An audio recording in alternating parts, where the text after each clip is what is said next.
Hello class 6, this is Ruchi and welcome back to this channel। बच्चे आज इस video में हम देखेंगे अपना हिंदी बुक का चैप्टर नंबर 7 विच इज जलाते रहो। ठीक है, ये हमारा चैप्टर है बच्चे। ठीक है, लास्ट वीडियो में हमने इस कविता का एक्सप्लेनेशन देख लिया था, बहुत अच्छे से इस कविता को समझ लिया था। तो अगर आपको एक्सप्लेनेशन रिलेटेड कोई डाउट है तो आप लास्ट वीडियो को चेकआउट कर लीजिएगा। ठीक है, ये वीडियो रहेगी बच्चे हमारे इस चैप्टर की एक्सरसाइज वीडियो। यहाँ पर हम इस चैप्टर का एक्सरसाइज कंप्लीट करेंगे, लेकिन एक्सरसाइज को स्टार्ट करने से पहले एज यूजुअल एक बार इस एक्सरसाइज को स्टार्ट करने से पहले बच्चे शॉर्ट समराइजेशन देख लें इस कविता का, है ना, जिससे कि अगर हमें कोई भी डाउट होगा तो वो सारा डाउट क्लियर हो जाएगा, चैप्टर फ्रेशन अप हो जाएगा वंस अगेन, और जब भी हम एक्सरसाइज करेंगे तो हमें कोई प्रॉब्लम भी नहीं आएगा। ठीक है, चलिए तो ज़्यादा टाइम वेस्ट नहीं करेंगे, एक्सरसाइज को स्टार्ट करने से पहले देख लेंगे हम इस चैप्टर के शॉर्ट समराइजेशन। देखिए बच्चे, कविता को हम पहले एक बार पूरी पढ़ लें, फिर उसको हम एक एक लाइन का एक्सप्लेन कर देंगे। जलाते चलो ये दिए स्नेह भर भर, कभी तो धरा का अंधेरा मिटेगा। भले शक्ति विज्ञान में है निहित वह, कि जिससे अमावस बने पूर्णिमासी। मगर विश्व पर आज क्यों दिवस ही में घिरी आ रही है न अमावस निशासी। बिना स्नेह विद्युत दिए जल रहे हैं जो, बुझाओ इन्हें यूं न पथ मिल सकेगा। जला दीप पहला तुम्ही ने तिमिर की, चुनौती प्रथम बार स्वीकार की थी। तिमिर की सरित पार करने तुम्ही ने, बना दीप की नाव तैयार की थी। बहाते चलो नाव तुम वह निरंतर, कभी तो तिमिर का किनारा मिलेगा। युगों से तुम्ही ने तिमिर की शिला पर, दिए अनगिनत हैं निरंतर जलाए। समय साक्षी है कि जलते हुए दीप, अनगिन तुम्हारे पवन ने बुझाए। मगर बुझ स्वयं ज्योति जो दे गए वे, उसी से तिमिर को उजाला मिलेगा। दिए और तूफान की यह कहानी, चली आ रही और चलती रहेगी। जली जो प्रथम बार लौ दीप की, स्वर्ण सी जल रही और जलती रहेगी। रहेगा धरा पर दिया एक भी, कभी तो निशा को सवेरा मिलेगा। इस कविता को लिखने वाले हैं हमारे कवि द्वारिका प्रसाद माहेश्वरी जी। ठीक है, चलिए अब देख लेंगे हम यहाँ एक एक लाइन्स का मतलब। स्टार्टिंग में फर्स्ट कुछ लाइन्स हैं उनको देखेंगे पहले। जलाते चलो ये दिए स्नेह भर भर, कभी तो धरा को अंधेरा मिटेगा। भले शक्ति विज्ञान में है निहित वह, कि जिससे अमावस बने पूर्णिमासी। मगर विश्व पर आज क्यों दिवस ही में घिरी आ रही है अमावस निशासी। तो इन पंक्तियों में कवि मानव जीवन की चुनौतियों और संघर्षों का उल्लेख करते हैं। वे पाठकों को प्रेम और स्नेह से भरे दीप जलाते रहने की प्रेरणा देते हैं, ताकि अनंतः धरती पर फैला अंधकार मिटा सकें। यहाँ कवि यह समझाने का प्रयास कर रहे हैं कि स्नेह और प्रेम से भरे प्रयास अंततः अंधकार को मिटाने में सफल होंगे। यहाँ दीप जलाना प्रतीक है सकारात्मक कार्यों का, और अंधेरा प्रतीक है अज्ञानता, दुख और चुनौतियों का। कवि का मानना है कि विज्ञान और तकनीक के पास इतनी शक्ति है कि वह अंधकार को प्रकाश में बदल सकती है, लेकिन फिर भी अज्ञानता और समस्याओं का अंधकार दिन में भी नजर आ रहा है, जिसका मतलब है केवल विज्ञान और शक्ति ही काफी नहीं है। मानव प्रयास, प्रेम और स्नेह के बिना यह अंधकार समाप्त नहीं हो सकता है।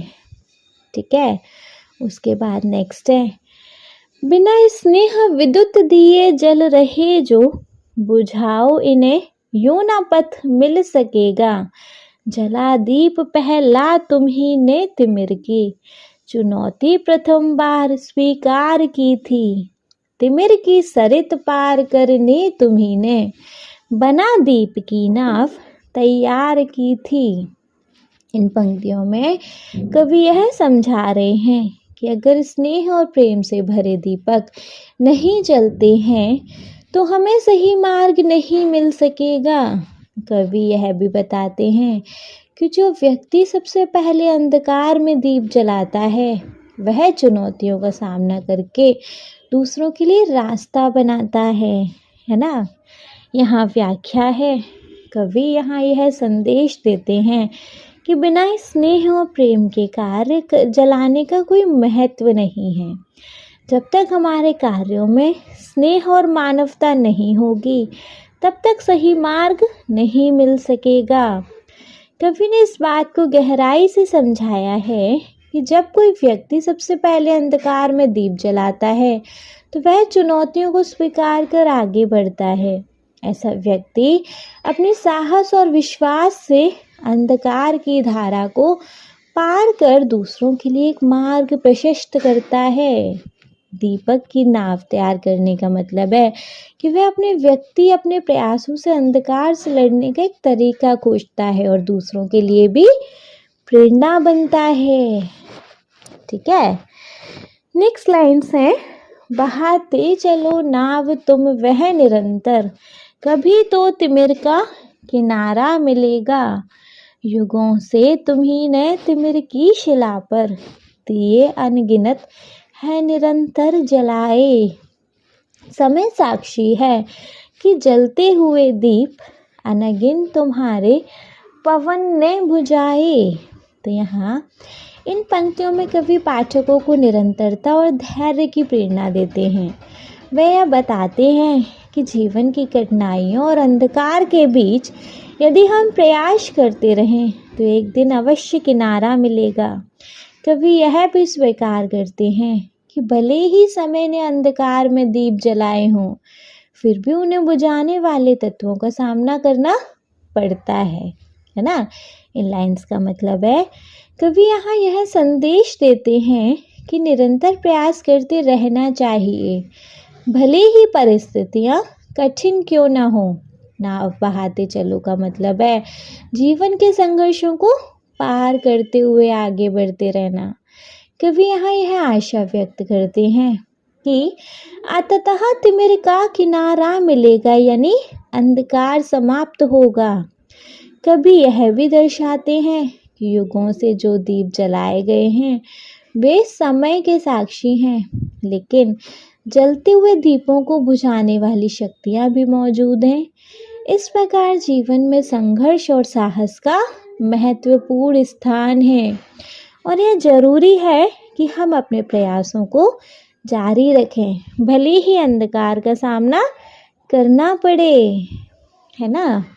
Next rest of the lines हैं, मगर बुझ स्वयं ज्योति जो दे गए वे, उसी से तिमिर को उजेला मिलेगा। दिए और तूफान की यह कहानी चली आ रही और चलती रहेगी। जली जो प्रथम बार लौ दीप की, स्वर्ण सी जल रही और जलती रहेगी। रहेगा धरा पर दिया एक भी यदि, कभी तो निशा को सवेरा मिलेगा। तो इन पंक्तियों में कवि यह बताते हैं कि भले ही दीप बुझ जाएं, जो ज्योति उन्होंने दी है उसी से अंधकार को उजाला मिल सकेगा। कवि इस बात पर जोर देते हैं कि दिए और तूफान की यह कहानी सदियों से चली आ रही है, आगे भी चलती रहेगी। यदि धरती पर एक भी दिया जलता रहे तो निशा को एक दिन अवश्य सवेरा मिलेगा।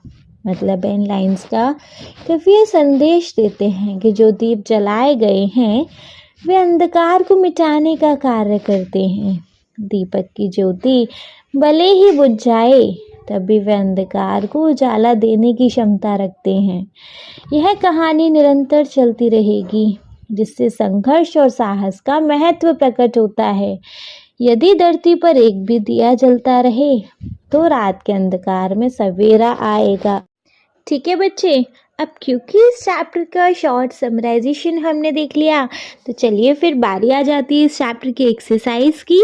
देखिए, एक्सरसाइज में बच्चे सबसे पहले है पाठ से। आइए हम इस कविता से अपनी मित्रता को और घनिष्ठ बना लेते हैं। इसके लिए नीचे कुछ गतिविधियां दी गई हैं। हो सकता है कि इन्हें करने के लिए आप कविता को फिर से पढ़ने की आवश्यकता अनुभव करें। हो सकता है, लेकिन हमने तो पहले ही बच्चे इस चैप्टर का क्विक रिकैप देख लिया है, तो हमें तो ज़रूरत नहीं आएगी, है ना। ठीक है, सबसे पहले है इसमें मेरी समझ से, जिसमें क्वेश्चन है, नीचे दिए गए प्रश्नों का सटीक उत्तर कौन सा है, उसके सामने तारा बनाइए। देखिए, हमें यहाँ कुछ क्वेश्चन दिए गए हैं और उनके ऑप्शन दिए गए हैं। आपको जो भी ऑप्शन सही लगता है उसके सामने आपको तारा बनाना है। ठीक है, हो सकता है एक ऑप्शन करेक्ट लगे, हो सकता है more than one option correct लगे, जो भी लगे उसके सामने हमें यहाँ स्टार बनाना है। ठीक है, फर्स्ट देख लेंगे, निम्नलिखित में से कौन सी बात इस कविता में मुख्य रूप से कही गई है। निम्नलिखित में से कौन सी बात इस कविता में मुख्य रूप से कही गई है। नंबर 1, भलाई के कार्य करते रहना, या फिर दीपावली के दीपक जलाना। नेक्स्ट, बल्ब आधी जलाकर अंधकार दूर करना, या फिर तिमिर मिलने तक नाव चलाते रहना। नाव चलाने के लिए एग्जैक्टली नाव चलाने के लिए नहीं कहा था। ठीक है, बल्ब जलाकर अंधेरा दूर करने के लिए भी नहीं कहा, दीपावली के दीपक जलाने के लिए भी नहीं कहा। ओवरऑल जो अच्छाई के दीप जला के चलने के लिए कहा गया था, उसका मतलब था कि भलाई के कार्य करते रहना, है ना। तो यहाँ पर आंसर होगा हमारा फर्स्ट वाला, भलाई के कार्य करते रहना। ओके, निम्नलिखित में से कौन सी बात इस कविता में मुख्य रूप से कही गई है, तो भलाई के कार्य करते रहना। ठीक है, क्लियर है। चलिए ख वाला देखेंगे। ख वाला है, जला दीप पहला तुम्ही ने तिमिर की चुनौती प्रथम बार स्वीकार की थी। तिमिर मतलब अंधेरे की चुनौती पहली बार तुमने स्वीकार की थी दीप पहला जलाकर, है ना। तो यह वाक्य किससे कहा गया है, तूफान से नहीं, पहला दीप मनुष्य ने जलाया था, है ना, तो मनुष्यों से। हाँ जी, ये ऑप्शन करेक्ट है, बट और भी ऑप्शन देख लेंगे, दीपकों से या फिर तिमिर से। तो यहाँ पर आंसर आएगा बच्चे मनुष्यों से। ठीक है, जला दीप पहला तुम्ही ने तिमिर की चुनौती प्रथम बार स्वीकार की थी। यह वाक्य किससे कहा गया है, तो यहाँ आंसर है मनुष्यों से। ठीक है, क्लियर है। चलिए क्लियर है, तो इसका ख वाला और है, अब अपने मित्र के साथ चर्चा कीजिए और कारण बताइए कि आपने ये उत्तर ही क्यों चुने हैं। देखो, आपने जो भी आंसर चुने हैं उनको अपने फ्रेंड के साथ डिस्कस करो, है ना, और उनको बताओ अपना रीज़न कि आपने ये आंसर ही क्यों चुने हैं। यहाँ आपका ओन आंसर हो सकता है ना, जो मैं आंसर लेकिन लिखवा रही हूँ वो हो सकता है मैंने ये आंसर क्यों चुने। देखो, फर्स्ट वाला इसलिए चुना, मैंने भलाई के कार्य करते रहना उत्तर इसलिए चुना क्योंकि कविता का शीर्षक भी जलाते चलो है। पूरी कविता में बुराई, अनाचार, पाप, लोभ आदि बुराइयों को मिटाकर भलाई के कार्य करने की प्रेरणा दी गई है। एंड सेकंड, मैंने मनुष्यों से उत्तर इसलिए चुना क्योंकि मानव ने ही प्रेम रूपी प्रकाश का दीप जलाकर तिमिर अर्थात अंधकार, बुराइयों आदि की चुनौतियों को स्वीकार किया था। है ना। तो फर्स्ट मैंने भलाई के कार्य करते रहना उत्तर इसलिए चुना क्योंकि कविता का शीर्षक भी जलाते चलो है। पूरी कविता में बुराई, अनाचार, पाप, लोभ आदि बुराइयों को मिटाकर भलाई के कार्य करने की प्रेरणा दी गई है। एंड सेकंड, मैंने मनुष्यों से उत्तर इसलिए चुना क्योंकि मानव ने ही प्रेम रूपी प्रकाश का दीप जलाकर तिमिर अर्थात अंधकार, बुराइयों आदि की चुनौती को स्वीकार किया था। ठीक है, क्लियर है। चलिए, अगर बच्चे क्लियर है तो मूव करेंगे अपने नेक्स्ट टॉपिक पे। नेक्स्ट टॉपिक वी हैव मिलकर करें मिलान। मिलकर करें मिलान में देखेंगे कविता में से चुनकर कुछ शब्द यहाँ दिए गए हैं। अपने समूह में इन पर चर्चा कीजिए और इन्हें सही अर्थों या संदर्भों से मिलाइए। इसके लिए आप शब्दकोश, इंटरनेट या अपने शिक्षकों की सहायता ले सकते हैं, है ना। कविता में से चुनकर कुछ शब्द यहाँ दिए गए हैं। अपने समूह में इन पर चर्चा कीजिए और इन्हें इनके सही अर्थों या संदर्भों से मिलाइए। इसके लिए आप शब्दकोश, इंटरनेट या अपने शिक्षकों की सहायता ले सकते हैं।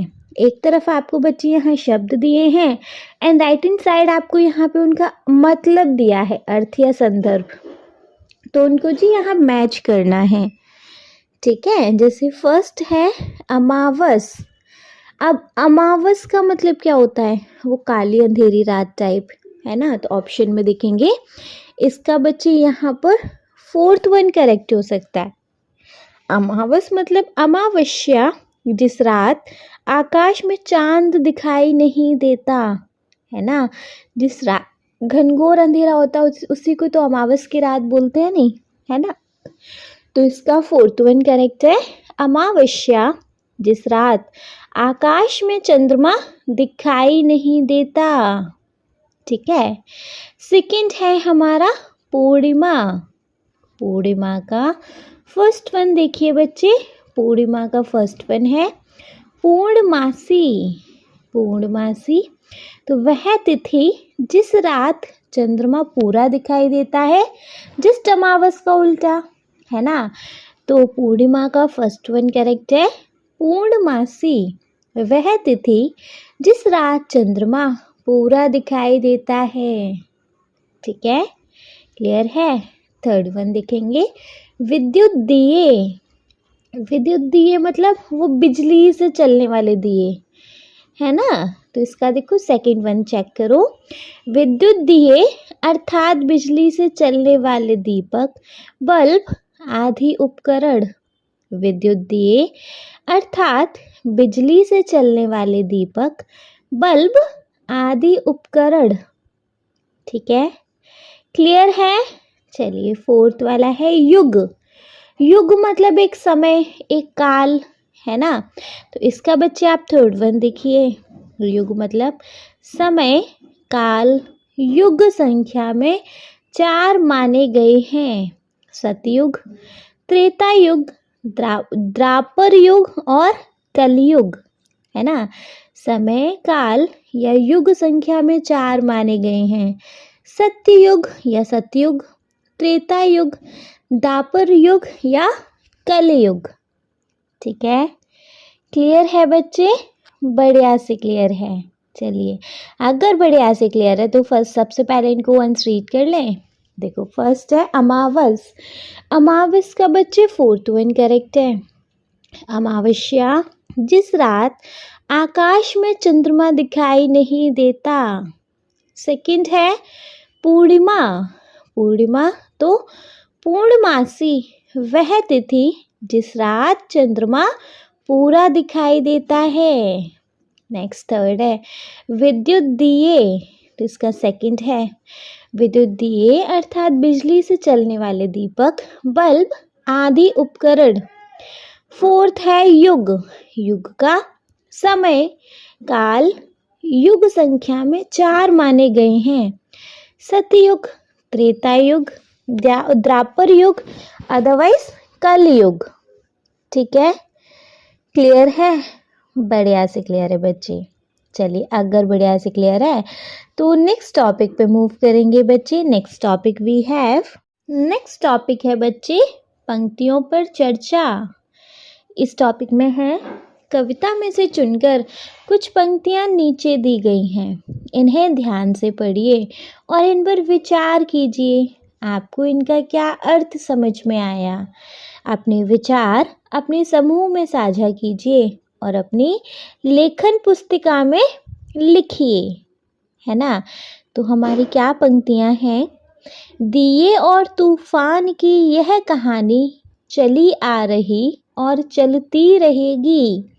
जली जो प्रथम बार लौ दीप की, स्वर्ण सी जल रही और जलती रहेगी। रहेगा धरा पर दिया एक भी यदि, कभी तो निशा को सवेरा मिलेगा, है ना। दिए और तूफान की यह कहानी चली आ रही और चलती रहेगी। जली जो प्रथम बार लौ दीप की, स्वर्ण सी जल रही और जलती रहेगी। रहेगा धरा पर दिया एक भी यदि, कभी तो निशा को सवेरा मिलेगा।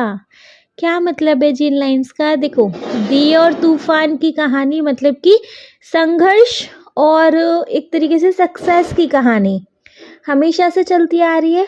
अगर जी सफलता है तो बाधाएं भी तो है ना, तो ये तो चली आ रही है और चलती रहेगी।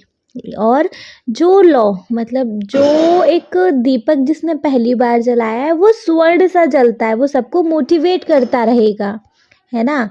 और अगर धरती पर एक भी दिया रहेगा, अगर धरती पर एक भी इंसान ऐसा रहेगा भला करने वाला, कभी तो अंधकार खत्म होगा, कभी तो बुराइयों का नाश होगा, है ना।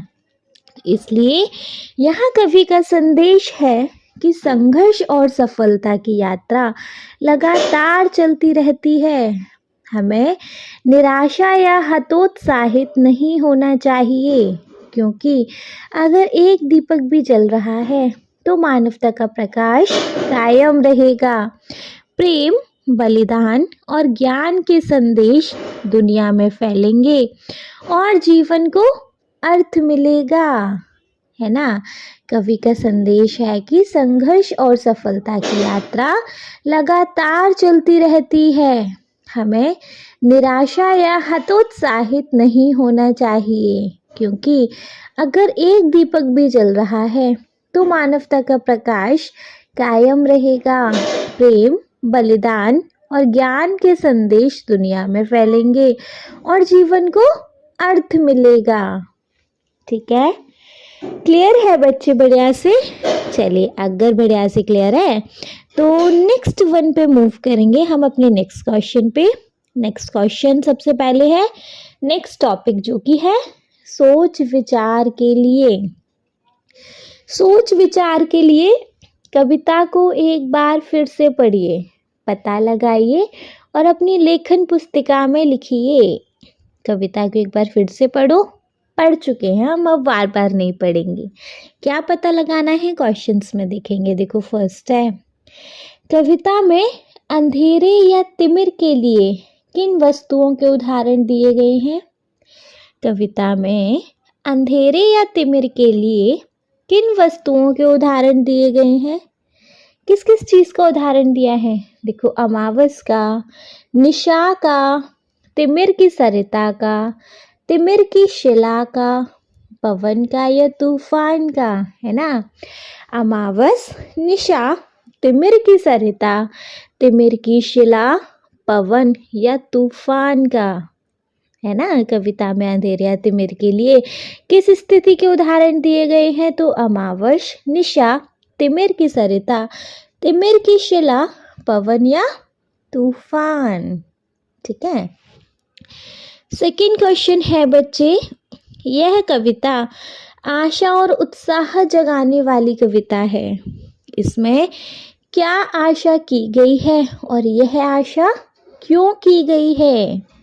यह कविता आशा और उत्साह जगाने वाली कविता है। इसमें क्या आशा की गई है और यह आशा क्यों की गई है? तो इसमें बच्चे उत्तर है हमारा, यह कविता जीवन रूपी दीप में स्नेह व अपनापन रूपी तेल भरकर आगे बढ़ने की प्रेरणा देती है। निराशा के बीच ही आशा की एक किरण दिखाई देती है। मानव और विश्व कल्याण हेतु हमें महापुरुषों के पद चिन्हों पर चलना होगा। प्रेम, सद्भावना और मानवीय सौहार्द से यह जीवन खुशहाल बनता है।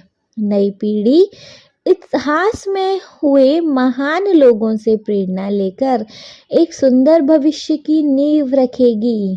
कविता मनुष्य के हृदय में विश्व बंधुत्व की आशा जागृत करती है। यह कविता जीवन रूपी दीप में स्नेह व अपनापन रूपी तेल भरकर आगे बढ़ने की प्रेरणा देती है। निराशा के बीच ही आशा की एक किरण दिखाई देती है। मानव और विश्व कल्याण हेतु हमें महापुरुषों के पद चिन्हों पर चलना होगा। प्रेम, सद्भावना और मानवीय सौहार्द से यह जीवन खुशहाल बनता है। नई पीढ़ी इतिहास में हुए महान लोगों से प्रेरणा लेकर एक सुंदर भविष्य की नींव रखेगी। कविता मनुष्य के हृदय में विश्व बंधुत्व की आशा जागृत करती है। ठीक है, क्लियर है? चलिए, अगर क्लियर है तो ग वाला देखेंगे बच्चे। देखिए, ग वाला है, कविता में किसे जलाने और किसे बुझाने की बात कही गई है। कविता में किसे जलाने और किसे बुझाने की बात कही गई है। तो कविता में मनुष्य को ज्ञान रूपी दीपक को जलाकर रखने की बात की गई है, क्योंकि स्नेह से भरे दीपक चारों ओर रोशनी फैलाते हैं, है ना। जबकि बिना स्नेह वाले यानी विद्युत दीपक को बुझा देने की बात की गई है, क्योंकि कृत्रिम चीजें केवल कुछ पल का प्रकाश कर सकती हैं। जीवन की सही राह केवल ज्ञान से ही प्राप्त की जा सकती है ना। तो कविता में मनुष्य को ज्ञान रूपी दीपक को जलाकर रखने की बात की गई है, क्योंकि स्नेह से भरे दीपक चारों ओर रोशनी फैलाते हैं। जबकि बिना स्नेह वाले विद्युत दीपक को बुझा देने की बात की गई है, क्योंकि कृत्रिम चीजें केवल कुछ पल का प्रकाश कर सकती हैं। जीवन की सही राह केवल ज्ञान से ही प्राप्त की जा सकती है। ठीक है, क्लियर है? चलिए बच्चे, अगर क्लियर है तो नेक्स्ट टॉपिक पे मूव करेंगे। Now next topic we have कविता की रचना। कविता की रचना देखेंगे बच्चे हम। जलाते चलो ये दिए स्नेह भर भर, कभी तो धरा का अंधेरा मिटेगा। इन पंक्तियों को अपने शिक्षक के साथ मिलकर लय सहित गाने या बोलने का प्रयास कीजिए। आपको इसको लय के साथ गाना है और बोलने का प्रयास करना है। अपने हाथों से ताल भी दे सकते हैं। दोनों पंक्तियों को गाने या बोलने के समान समय लगा या अलग अलग, आपने अवश्य ही अनुभव किया होगा कि इन पंक्तियों को बोलने या गाने में लगभग एक समान समय लगता है। केवल इन दो पंक्तियों को ही नहीं, इस कविता की प्रत्येक पंक्ति को गाने या बोलने में लगभग समान समय ही लगता है। इस विशेषता के कारण यह कविता और अधिक प्रभावशाली हो गई है। आप ध्यान देंगे तो इस कविता में आपको और भी अनेक विशेष बातें दिखाई देंगी। ठीक है, ओके। आपका और ख क्वेश्चन है, देखेंगे। इस कविता को एक बार फिर से पढ़िए और अपने अपने समूह में मिलकर इस कविता की विशेषताओं की सूची बनाइए। जैसे इन कविता की पंक्तियों को 2-4-2-4 के क्रम में बांटा गया है आदि, है ना। तो यह कविता बच्चे आपको खुद से पढ़नी है और उन विशेषताओं की सूची आपको खुद बनानी है। ठीक है, नेक्स्ट है, अपने समूह की सूची को कक्षा में सबके साथ साझा कीजिए। और बच्चे, आप जो भी सूची बनाएंगे उसको आपको अपने कक्षा में सबके साथ साझा करनी है। क्लासमेट के साथ शेयर करना है, डिस्कस करना है जस्ट। ठीक है, चलिए नेक्स्ट टॉपिक पे आ जाते हैं। फिर हमारा नेक्स्ट टॉपिक है बच्चे मिलान।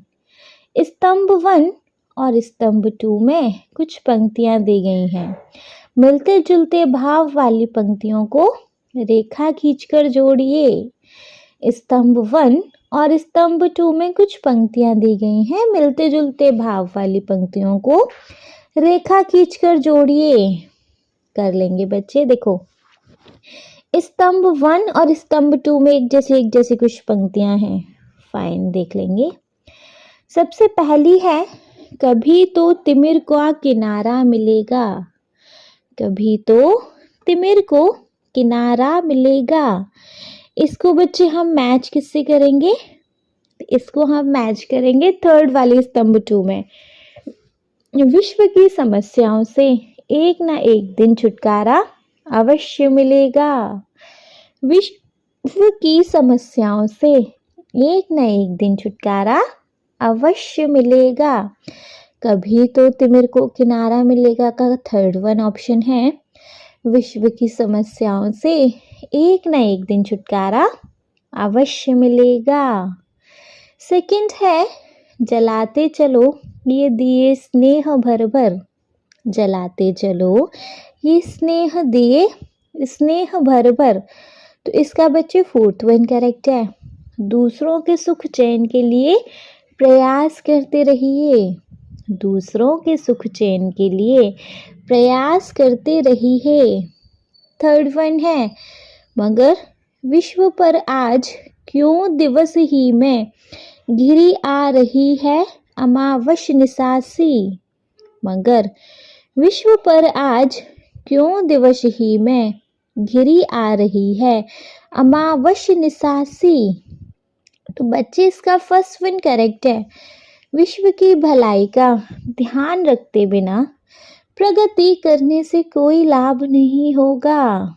विश्व की भलाई का ध्यान रखे बिना प्रगति करने से कोई लाभ नहीं होगा।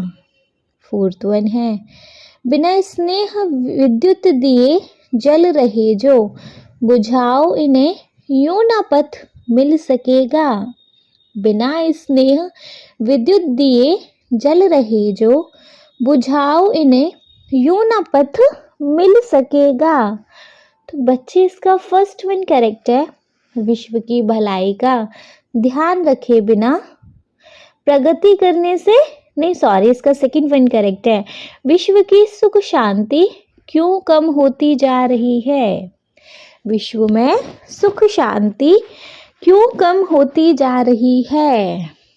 ठीक है, क्लियर है बढ़िया से। चलिए देन इनको वंस रीड करेंगे। को फर्स्ट है, कभी तो तिमिर का किनारा मिलेगा। तो जी इसका थर्ड वन ऑप्शन करेक्ट है। विश्व की समस्याओं से एक ना एक दिन छुटकारा अवश्य मिलेगा। सेकंड है, जलाते चलो ये दिए स्नेह भर भर। तो इसका बच्चे फोर्थ वन करेक्ट है। दूसरों के सुख चैन के लिए प्रयास करते रहिए। नेक्स्ट है थर्ड, मगर विश्व पर आज क्यों दिवस ही में घिरी आ रही है अमावस निसासी। तो इसका बच्चे फर्स्ट वन करेक्ट है।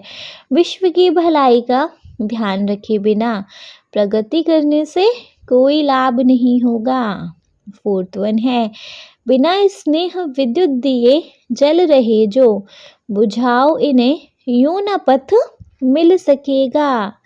तो इसका जी सेकंड वन करेक्ट है। विश्व में सुख शांति क्यों कम होती जा रही है। ठीक है, क्लियर है।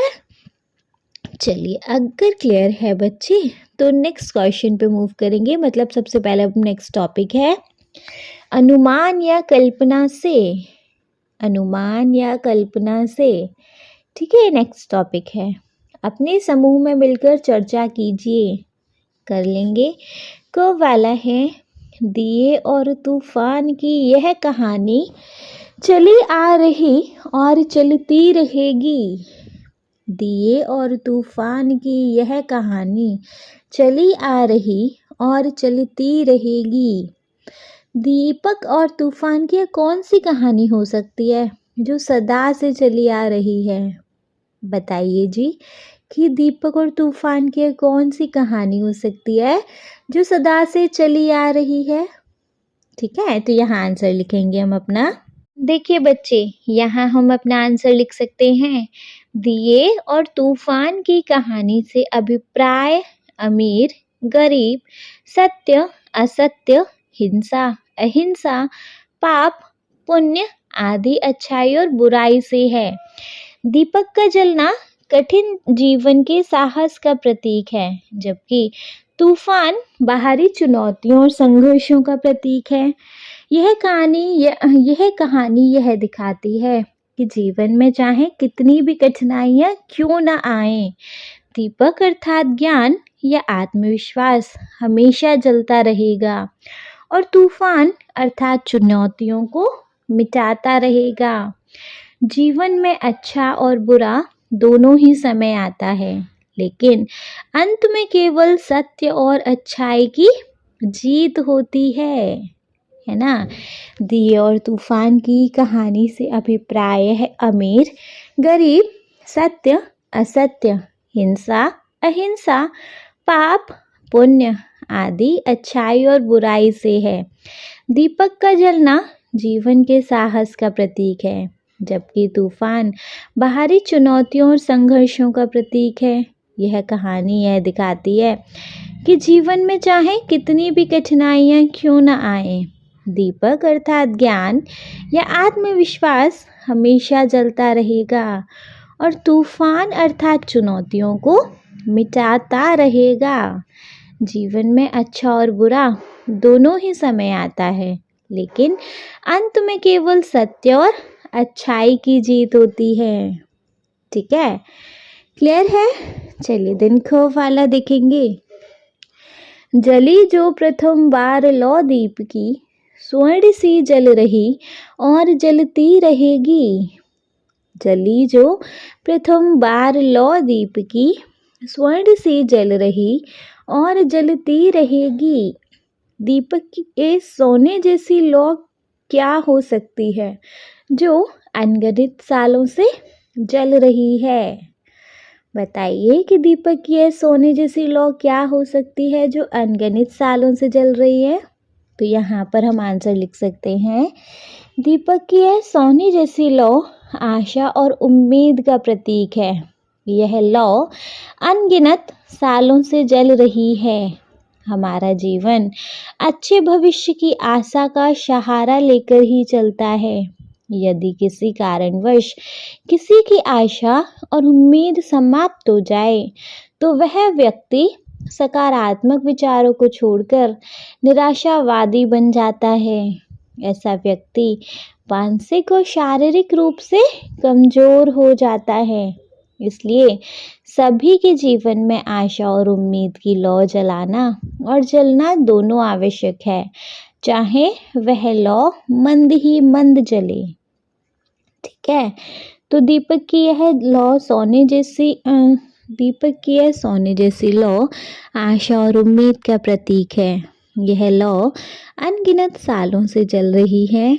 हमारा जीवन अच्छे भविष्य की आशा का सहारा लेकर ही चलता है। यदि किसी कारणवश किसी की आशा और उम्मीद समाप्त हो जाए, तो वह व्यक्ति सकारात्मक विचारों को छोड़कर निराशावादी बन जाता है। ऐसा व्यक्ति मानसिक और शारीरिक रूप से कमजोर हो जाता है। इसलिए सभी के जीवन में आशा और उम्मीद की लौ जलाना और जलना दोनों आवश्यक है, चाहे वह लौ मंद मंद ही जले। ठीक है बच्चे, क्लियर है? चलिए, क्लियर है तो नेक्स्ट वन पे मूव करेंगे, विच इज शब्दों के रूप। इसमें देखेंगे क्या है कि जिससे अमावस बने पूर्णिमासी, कि जिससे अमावस बने पूर्णिमासी। अमावस का अर्थ है अमावस्या। इन दोनों शब्द का अर्थ तो समान है, लेकिन इनके लिखने बोलने में थोड़ा सा अंतर है। ऐसे ही कुछ शब्द नीचे दिए गए हैं, इनसे मिलते जुलते दूसरे शब्द कविता से खोज कर लिखिए। ऐसे ही कुछ अन्य शब्द आपस में चर्चा करके खोजिए और लिखिए। ठीक है, ऐसे कुछ शब्द खोजने हैं अपनी इस कविता में। जैसे दिया, दिया को बच्चे हमने इस कविता में क्या बोला है? दीप बोला है ना? तो दिया दीप। उजेला, उजेला का क्या मतलब हो सकता है बच्चे? उजेला का मतलब हो सकता है उजाला, है ना? तो उजेला उजाला। नेक्स्ट है अनगिन। अनगिन का क्या मतलब होता है? अनगिनत, अनगिन अनगिनत। नेक्स्ट है दिन। दिन का मतलब होता है दिवस, दिन दिवस। नेक्स्ट है धरा। धरा का क्या मतलब होगा जी यहाँ? धरा मतलब धरती, है ना? और ऐसे कौन से शब्द हैं जिनका मतलब हो सकता है? सिल, शिला, है ना? दिया दीप, उजेला उजाला, अनगिन अनगिनत, दिन दिवस, धरा धरती, सिल मतलब शिला। ठीक है, क्लियर है? चलिए, अगर क्लियर है तो नेक्स्ट सीखेंगे हम। अपना नेक्स्ट है अर्थ की बात। अर्थ की बात के अंदर देखेंगे क वाला क्या है? जलाते चलो ये दिए स्नेह भर भर। चलो पर अंडरलाइन है। जलाते चलो ये दिए स्नेह भर भर। इस पंक्ति में चलो के स्थान पर रहो शब्द पर पढ़कर रख कर पढ़िए। जलाते रहो ये स्नेह दिए भर भर। इस शब्द के बदलने से पंक्ति के अर्थ में क्या परिवर्तन आ रहा है, अपने समूह में चर्चा कीजिए। देखो, पहले इस लाइन का मतलब बताएंगे, जलाते चलो ये दिए स्नेह भर भर। फिर इसके बाद जलाते रहो ये स्नेह दिए भर भर। दोनों लाइंस का मतलब बताएंगे। ठीक है, तो देखेंगे। देखो, आंसर में लिखेंगे हम यहाँ, जलाते चलो ये दिए स्नेह भर भर। पंक्ति में चलो के स्थान पर रहो शब्द रखकर पढ़ने से पंक्ति के अर्थ में बदलाव आ जाता है। जलाते चलो से अभिप्राय है कि आप जा रहे हैं, है ना? और स्नेह भर भर के दीपक जलाते चलो, किंतु रहो शब्द का प्रयोग करने से कार्य की निरंतरता का बोध हो रहा है। अर्थात आप हमेशा ही स्नेह दिए जलाते रहें। यह प्रक्रिया रुके नहीं, सतत चलती रहे, है ना? जलाते चलो ये दिए स्नेह भर भर। पंक्ति में चलो के स्थान पर रहो शब्द रखकर पढ़ने से पंक्ति के अर्थ में बदलाव आ जाता है। जलाते चलो से अभिप्राय है कि आप जा रहे हैं। स्नेह भर भर के दीपक जलाते चलो, किंतु रहो शब्द का प्रयोग करने से कार्य की निरंतरता का बोध हो रहा है। अर्थात आप हमेशा ही स्नेह के दिए जलाते रहें। यह प्रक्रिया रुके नहीं, सतत चलती रहे। ठीक है, क्लियर है बच्चे? चलिए, अगर क्लियर है तो ख वाला क्वेश्चन देखेंगे। इसमें ख वाला क्वेश्चन क्या है? कविता में प्रत्येक शब्द का, कहाँ गया? कविता में प्रत्येक शब्द का अपना विशेष महत्व होता है। यदि वे शब्द बदल दिए जाएं तो कविता का अर्थ भी बदल सकता है और उसकी सुंदरता में भी अंतर आ सकता है ना? नीचे कुछ पंक्तियां दी गई हैं। पंक्तियों के सामने लगभग समान अर्थ वाले कुछ शब्द दिए गए हैं। आप उनमें से वे शब्द चुनिए जो उस पंक्ति में सबसे उपयुक्त रहेगा। ठीक है, एक वह पंक्ति का मतलब ये कोई शब्द चुनना है जो इस पंक्ति में फिट हो जाए। तो बहाते चलो डैश तुम निरंतर। तो बहाते चलो, नैया नाव या नौका क्या फिट कर सकते हैं? नाव। बहाते चलो नाव तुम वह निरंतर, कभी तो तिमिर का तट तीर या किनारा, तो किनारा मिलेगा, है ना? बहाते चलो नाव तुम वह निरंतर, कभी तो तिमिर का किनारा मिलेगा। ठीक है, सेकंड है रहेगा डैश वह दिया एक भी यदि।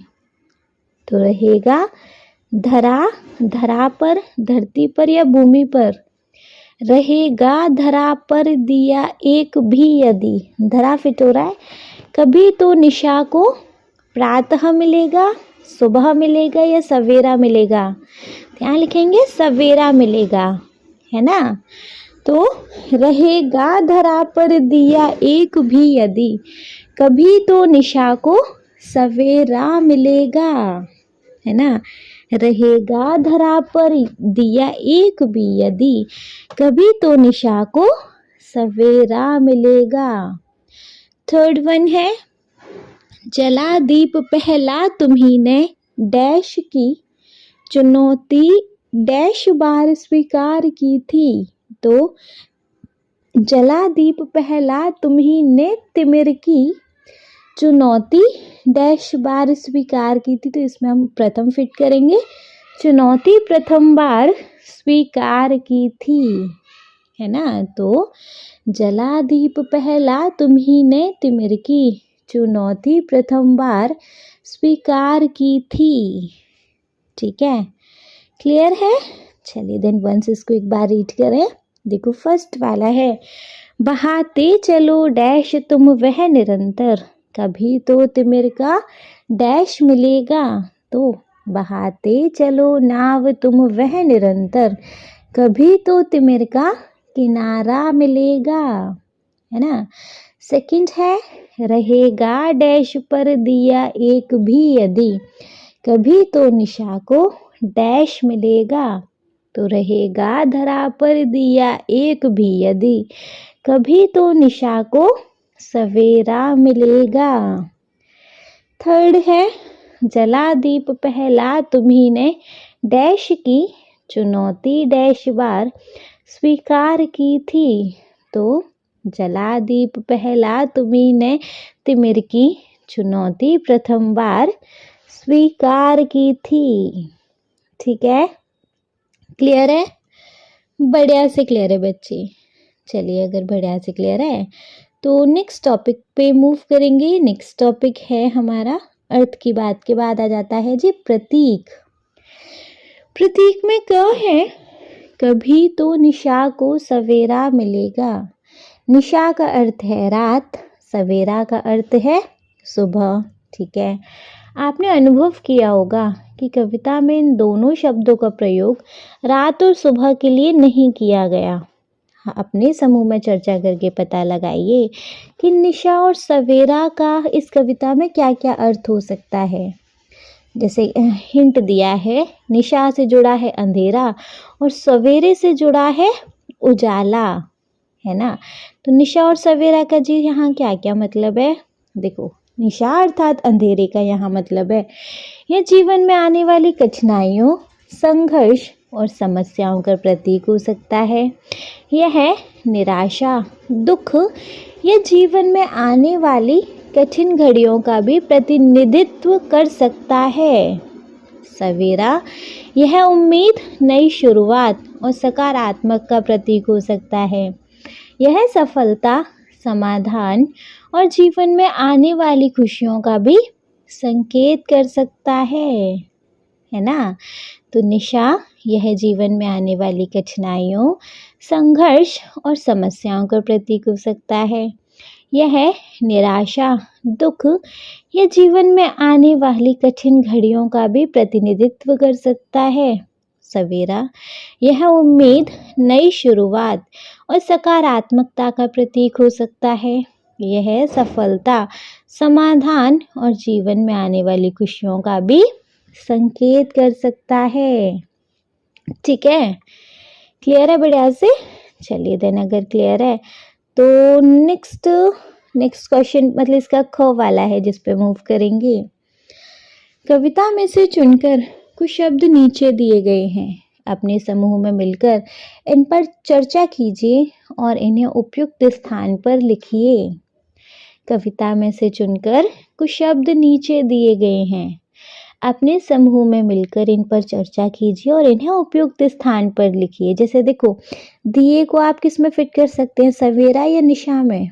सवेरे में, अंधेरे को निशा में मतलब सारी नेगेटिविटी आप निशा के अंदर फिट करेंगे और सारी पॉजिटिविटी को सवेरे के अंदर फिट करेंगे। जैसे सवेरे के अंदर आ जाएगा पूर्णिमा, दिवस, किनारा, ज्योति, जलना, नाव, उजेला, स्वर्ण, है ना। सवेरे के अंदर आ जाएगा पूर्णिमा, दिवस, किनारा, ज्योति, जलना, नाव, उजेला और स्वर्ण।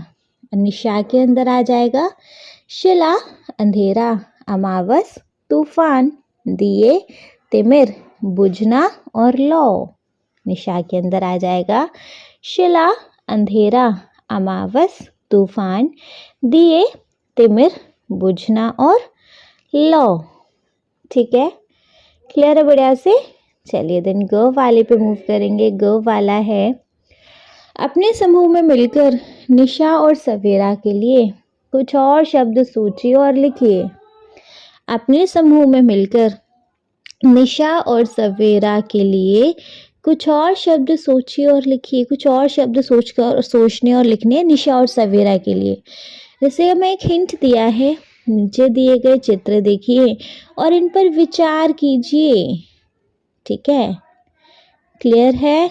चलिए, जैसे देखो हम यहाँ निशा के लिए लिख सकते हैं, मतलब निशा और सवेरा के लिए लिख सकते हैं सूर्योदय, अमावस की सूर्योदय, प्रभात काल, है ना, ये हो सकता है। चलो, एक सुबह का टाइम, एक शाम का। नेक्स्ट है अमावस की रात्रि, अंधेरा छा रहा है तो। नेक्स्ट रजनी की सुंदरता, अमावस की रात्रि एंड नेक्स्ट रजनी की सुंदरता। नेक्स्ट है सुबह की ताजगी और उषाम या सौंदर्य, सुबह की ताजगी एंड नेक्स्ट हो सकता है उषाम, सौंदर्य। और फोर्थ है पूर्णिमा की रात्रि और बादलों भरी यामिनी, पूर्णिमा की रात्रि और बादलों भरी यामिनी। ठीक है, क्लियर है। चलिए, अगर क्लियर है तो जी नेक्स्ट टॉपिक पे मूव करेंगे, विच इज पंक्ति से पंक्ति। यहाँ पर जला दीप पहला तुम्ही ने तिमिर की, चुनौती प्रथम बार स्वीकार की थी। जला दीप पहला तुम्ही ने तिमिर की, चुनौती प्रथम बार स्वीकार की थी। कविता की इस पंक्ति को वाक्य के रूप में इस प्रकार लिख सकते हैं, तुम्ही ने पहला दीप जलाकर तिमिर की चुनौती प्रथम बार स्वीकार की थी, है ना। अब नीचे दिए गए पंक्तियों को इस प्रकार वाक्यों के रूप में लिखिए। वाक्य बनाने हैं। अब जैसे ये पंक्तियां हैं, इनके सेंटेंस बनाने हैं। जैसे फर्स्ट है बहाते चलो तुम नाव तुम वह निरंतर, तो इसको हम कैसे लिख सकते हैं, तुम वह नाव निरंतर बहाते चलो, है ना, तुम वह नाव निरंतर बहाते चलो। सेकंड है जलाते चलो ये दिए स्नेह भर भर, तो यहाँ लिख सकते हैं तुम ये दिए स्नेह से भर भर कर जलाते चलो, तुम ये दिए स्नेह से भर कर जलाते चलो। थर्ड है बुझाओ इन्हें यूं न पथ मिल सकेगा, बुझाओ इन्हें यूं न पथ मिल सकेगा, तो इसमें आ जाएगा इन्हें बुझाओ, नहीं तो इस प्रकार पथ नहीं मिल सकेगा। इन्हें बुझाओ, नहीं तो इस प्रकार पथ नहीं मिल सकेगा। फोर्थ है मगर आज विश्व पर दिवस के समय ही अमावस्या रात क्यों घिरी आ रही है, मतलब जो फोर्थ वाला था, मगर विश्व पर आज क्यों दिवस ही में घिरी आ रही है अमावस निशाशी, तो इसमें हो जाएगा मगर आज विश्व पर दिवस के समय ही अमावस की रात सी क्यों घिरी आ रही है। ठीक है, क्लियर है। चलिए दिन वंस इसको एक बार रीड करेंगे। फर्स्ट है बहाते चलो नाव तुम वह निरंतर, में हो जाएगा तुम वह नाव निरंतर बहाते चलो। सेकंड तुम ये दिए स्नेह से भर भर कर जलाते चलो, हो जाएगा। थर्ड इन्हें बुझाओ, नहीं तो इस प्रकार पथ नहीं मिल सकेगा। फोर्थ हो जाएगा, मगर आज विश्व पर दिवस के समय ही अमावस की रात सी क्यों घिरी आ रही है। ठीक है, क्लियर है। ठीक है, तो नेक्स्ट देखेंगे। नेक्स्ट है बच्चे सा सी से का प्रयोग करना है, जिसमें ये टॉपिक है हमारा, है ना। घिरी आ रही है अमावस निसासी, स्वर्ण सी जल रही और जलती रहेगी। घिरी आ रही अमावस निसासी, स्वर्ण सी जल रही और जलती रहेगी। इन पंक्तियों में कुछ शब्दों के नीचे रेखा खींची गई है। हाँ जी, निशासी और स्वर्ण सी के नीचे रेखा खींची है। ठीक है, इनमें सी पर ध्यान दीजिए। यहाँ सी समानता शब्द दिखाने के लिए प्रयोग किया गया है। सा सी से का प्रयोग जब समानता दिखाने के लिए किया जाता है तो इनसे पहले योजक चिन्ह का प्रयोग किया जाता है। ठीक है, अब आप भी विभिन्न शब्दों से के साथ सा सी से का प्रयोग करते हुए अपनी कल्पना से 5 वाक्य अपनी लेखन पुस्तिका में लिखिए, जिसमें हम सा सी और से का प्रयोग कर सकें। ठीक है, ध्यान रहे तो क्या क्या बना सकते हैं। फर्स्ट हो जाएगा, वह बच्चा फूल सा मासूम है। वह बच्चा फूल सा मासूम है। सेकंड हो जाएगा, उसका चेहरा चांद सा चमक रहा है। उसका चेहरा चांद सा चमक रहा है। थर्ड हो जाएगा, उसकी आवाज़ शहद सी मीठी है।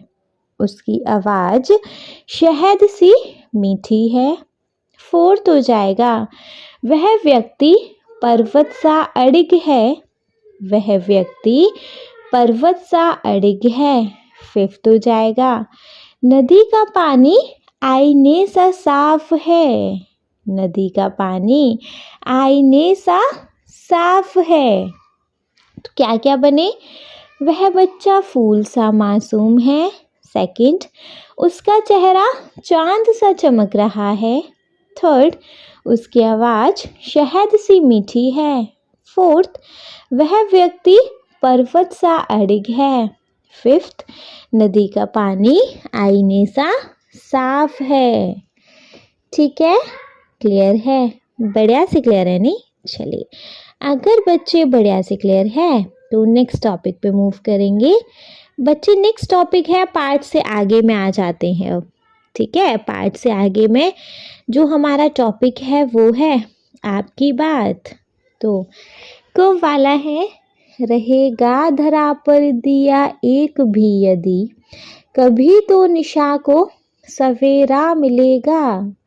रहेगा धरा पर दिया एक भी यदि, कभी तो निशा को सवेरा मिलेगा। यदि हर व्यक्ति अपना कर्तव्य समझ ले और दूसरों की भलाई के लिए कार्य करे तो पूरी दुनिया सुंदर बन जाएगी, है ना। आप भी दूसरों के लिए प्रतिदिन बहुत से अच्छे कार्य करते होंगे।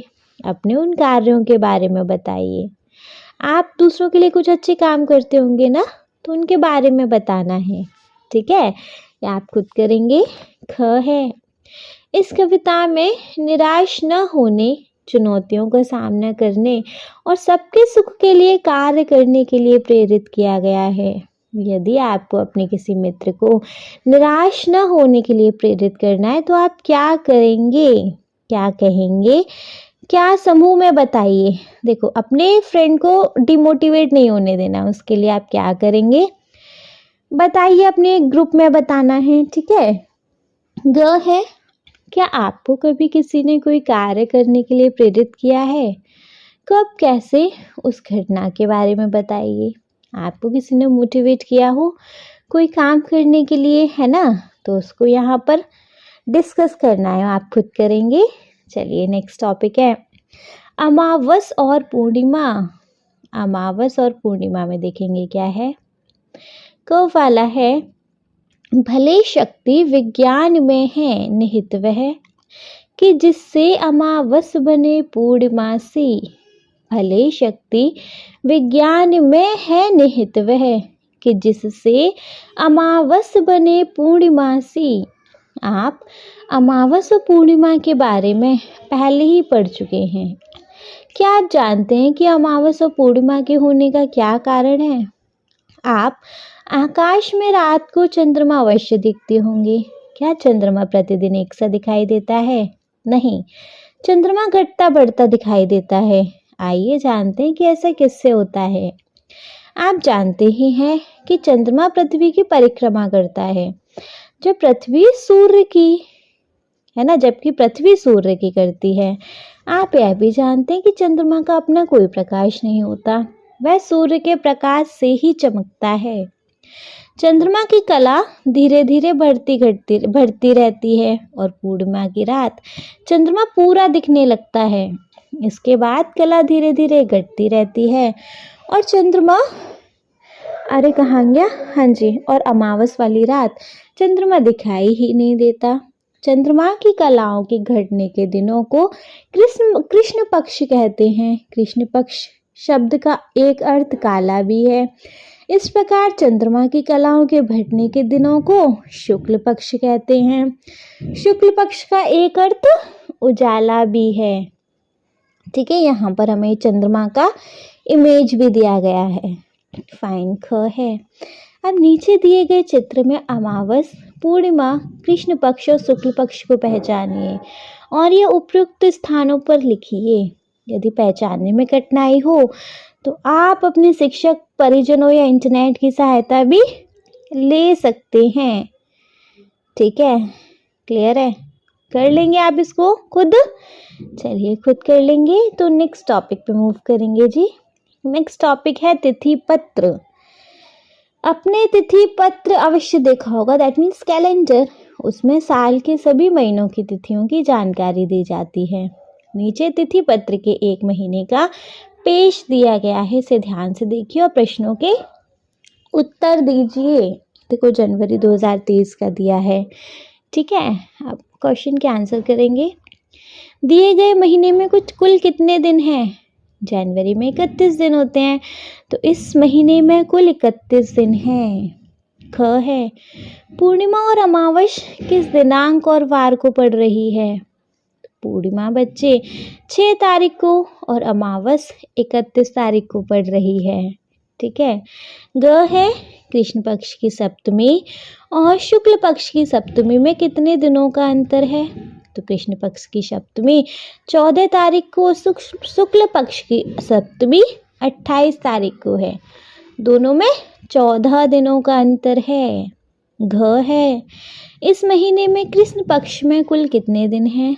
तो कृष्ण पक्ष में कुल 15 दिन हैं। 7 जनवरी से 21 जनवरी तक कृष्ण पक्ष है।